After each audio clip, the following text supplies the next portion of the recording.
And we are back with the fifth segment of the GSMC basketball podcast presented by the GSMC Sports Network. And in this fifth segment, we are going to be talking about the finals, specifically what we should expect from game two coming in from both of these teams based off of the performance that we saw from yesterday's game. So, the next game isn't until this Sunday on June 9th, so it does give us a little bit of time to talk about this sort of thing and to make these sort of decisions. Where should we place our bets, who to place our bets on, this, that, and the other.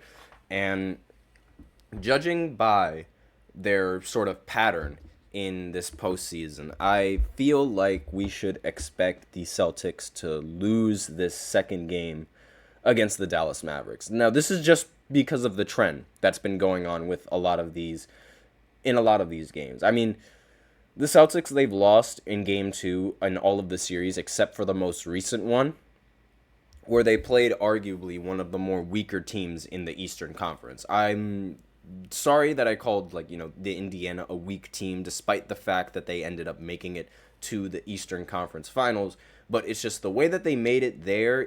I'm sorry. Beating an injured Knicks team, I cannot let that slide whatsoever. They should not have made it there. I'm sorry, but no. That loss, it still hurts. It hurts my soul, and it hurts to see the fact that that team was in the Eastern Conference Finals, and they quickly got out of the Eastern Conference Finals, and especially when they had so many other opportunities to win it. But that's a completely different talk. So I have a little bit more faith in the Mavericks than I did in the Pacers to win the second game in the series, because this Mavericks team, they've shown us all postseason that they're a very dangerous team, both on the offense and in the defense. They were ranked pretty high defensively in the ratings when you looked at the postseason. And again, it's like this Celtics team, they've been struggling in game twos in all of the series, whether it be against, a team that doesn't have Jarrett Allen, whether it be against a team that doesn't have Jimmy Butler. They always seem to struggle.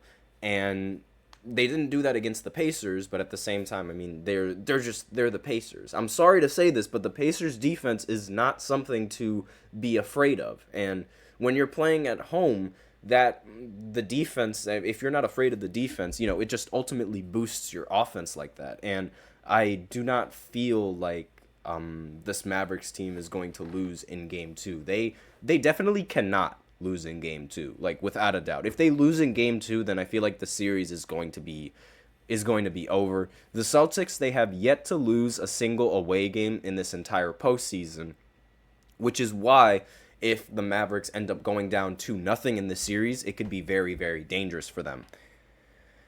And with that in mind, the Celtics, the only losses that have happened have been from home games. So that's usually, at least according to that trend, it seems like that's really the best time that you can beat them, when they're at home and they have that kind of pressure. Now, it's usually teams that play out at home, they don't really have that much pressure on them because they're playing in front of a home crowd. But teams like New York and Boston and LA, with really high markets and with a lot of people in attendance, it's not really the same thing. I mentioned how with New York, having home court advantage might actually be a disadvantage because the New York media is relentless, on top of the fact that there's a pressure on, if you don't do well, your own fans are going to start booing you. That's sort of a similar thing that the Boston Celtics have, where it's you have all these expectations at home, everything is in your favor, and you just absolutely cannot lose. There's everything in your favor, being the favorite to win the game. They're the first Eastern Conference team since the Miami Heat to be favorited in a finals game. And it's the first Eastern Conference team to be favorited, by the way, since the Miami Heat. And it's you have all of these things pointed in your favor. You have the home court, and you have home court, you have the odds in your favor, you have the better team on paper, everything's in your favor, meaning there is just more pressure on you and less pressure on your opponent. and that might create a huge disadvantage for a team more than it creates an advantage for the team, because you go in there thinking, oh, it's going to be really simple, and it's not really simple. That's been the story in every single game too that they've lost.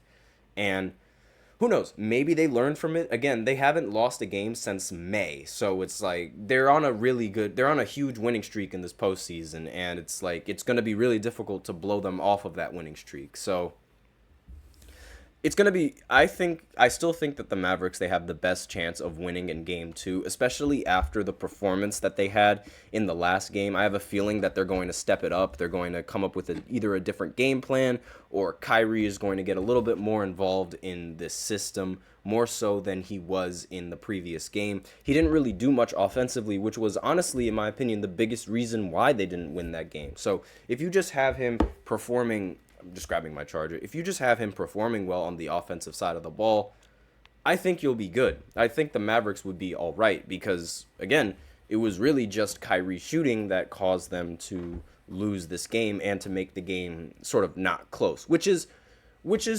honestly like the biggest reason why this kind of, offense isn't really the best offense suited to win a championship, because there's so much pressure on your two stars, and it's so much pressure on the two of them to perform. It's not easy to maintain that level of consistency in such an important game of your series and important game of your season as well. It's like just so much pressure on those two specific players alone, not to mention the pressure being put on your teammates that need to hit timely shots in a timely manner. So, not to mention, the offense also makes putting people into a rhythm a little bit difficult, even if they are a phenomenal three-point shooter. So, again, this offense, it won in 2016, so, there's argument that can be said, oh, well, this offense worked at one time, so maybe it could work again, but it's also, it's not as often that you see a team composed of just two players winning the championship, right? And you're going to need a lot more than just two players to perform consistently every single time, which is why I wasn't a big fan of this. This was the biggest reason as to why I didn't think this offense was going to make it far in the postseason, because just relying on those two players, while they're phenomenal players, you can't just rely on the two of them. And that's basically all I have for this fifth segment. I expect the Dallas Mavericks to win in game 2 and make it a little bit more competitive of a series, just so they don't get swept. But aside from that, not really much that needs to be talked about. Just get ready for the game that's going to happen on Sunday, and be sure to tune in to my podcast on Monday, which I will definitely be talking about the Maverick. I'll definitely be talking about that game in the first segment. Once I go over it. Oh, wait, I have something else in the chat that I have to go over. Dragos has another comment. It's a high pressure on Irving because he is the only form of, hold on, I can't read that whole thing. He's the only from the Mavs team that has experience in the finals. Oh, okay. Luka, because of the media, has very high pressure, and that does make sense, and I do understand that, Kyrie, he's been, of all the players that's on the Dallas Mavericks, he obviously has the most experience being in the finals. He's been to 3 in a row, and obviously, he knows that pressure, but it's been a while since he's been to the finals. Like, if we're being blunt, it's been since 2017 since he's been to the finals. That's a 7-year gap. So he might be full of a lot of pressure. I also think it's the pressure of playing in Boston for him. I don't know what it is. He's just been really unlucky playing in Boston since that game 1 against the Celtics when he was on Brooklyn. He dropped 39 points in that game 1, I believe. He was absolutely ridiculous, and ever since then he's just been really lax against Boston. So, but again, it's definitely something that he needs to improve and something that he needs to work on. So that's going to be the end of the podcast for this. That's going to be the end of this segment. So thank you for tuning into the GSMC Basketball Podcast presented by the GSMC Sports Network. Your support means a lot to us, so please remember to subscribe to the show and leave a positive review. It really does make a difference. We also invite you to follow us on Facebook, Twitter, TikTok, and Instagram for more content and updates. And as usual, please remember to use the link in the description to get your comments recognized, or the link displayed below the ticker on every show segment. That is gsmcspodcast.net. It really helps the show, makes the show much more interactive between myself and you guys. Once again, the link is gsmcspodcast.net. That is all I have for you today on this show. Thank you so much for tuning in. Be sure to tune in on Monday, where I will give a little, a synopsis of the game 2 that's going to happen on Sunday. Be sure to tune in at 12:30 p.m. Eastern Time. And as always, take care.